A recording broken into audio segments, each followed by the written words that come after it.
Mm. them away. Mm-hmm. But these are your children. You can have hardline rules, and they're obligated to follow them. Yeah, may Allah bless our children and bless their parents. And my wife and I, mashallah, many of you know my wife, many of these beautiful people here, because she was here with me when we were here. We've been married for 41 years, mashallah. And she has been one of the pillars of my life. I wouldn't be able to do very much without her. But we were actually saying, it's so nice to be old. We were saying that after our daughter called with one of her problems. Our children. And we said, it's so nice to be old. Grandmother and grandfather, right? I don't envy you. I don't envy you because, that's a difficult road. But one of the things that I have been taught and that I truly believe is that the greatest thing of all, you want your children to grow up loving Islam. We have a beautiful brother here right now who has 11 children and 28 grandchildren. And I've known him for 30-some years, And he was telling me tonight that, mashallah, all of his children are in Islam. They live and breathe Islam, and his grandchildren as well, and they love to pray. Okay, what's the secret? And what I was taught and what I believe and what I know is true of this brother is that the husband and wife love each other. The husband and wife stand by each other. There's a poet who says, my mother and father are two streams that come together in my heart.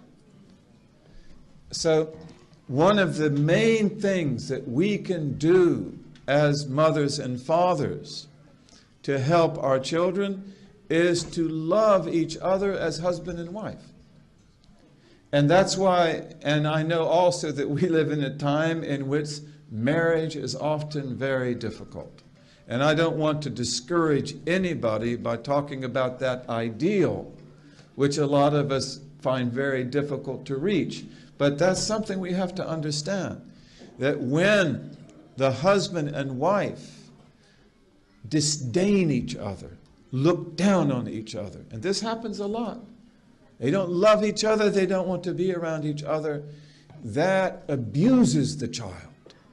Because me, as a son, the thing that I am most proud of in the world is not the car my father drives, or the house he lives in, or the clothes he bought me, or the delicious food he put on the table, but that he loves my mother. And he understands my mother, and she loves him. Right?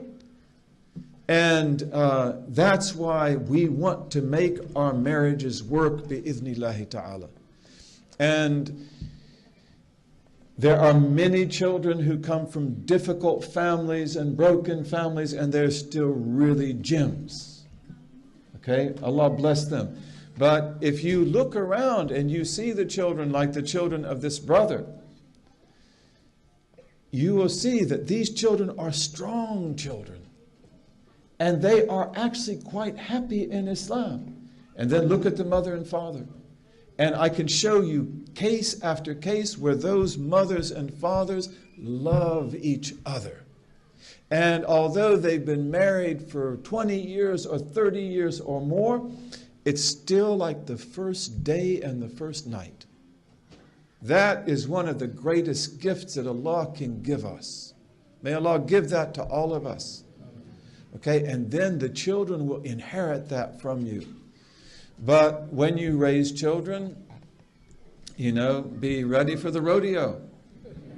Right? Be ready for it, because children, even if you do love your husband, or if he loves you, when they get to a certain age, they often don't want to hear a thing you have to say.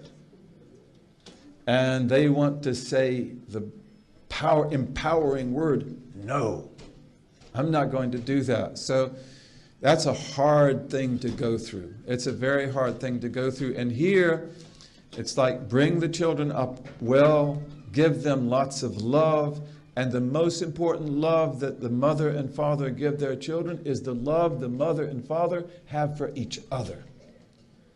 And also other things as well. Dhikr, remembering the name of Allah. You know, the angels that carry the throne. Do you know how big the throne of Allah is? Do you have any idea? You take the first heavens, which are the ones you can see, and if you were to put them in the second heaven, the first heaven, which is this huge heaven you see above us, would be like a coin, a ring that is thrown away in a desert. And the second heaven, in the third heaven, is like a coin thrown away in a desert. And every heaven is like that. And when you get to the seventh heaven, which is the biggest of all, if you were to take that and put it and compare it to the kursi. What is the kursi? Am I sitting on a kursi? No. Kursi is a footstool. Kursi is not a chair. The kursi is the footstool of the throne. The king puts his feet on the kursi. Even though today we call this a kursi in Arabic, but in the Arabic of the Quran, the kursi is the footstool. Okay?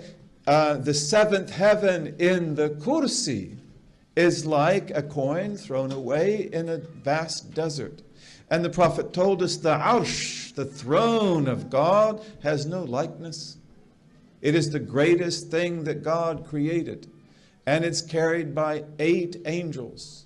Angels are the most powerful of all beings in creation. And the Prophet saw Gabriel, alayhi salam, with all of his wings spread out from one horizon to another.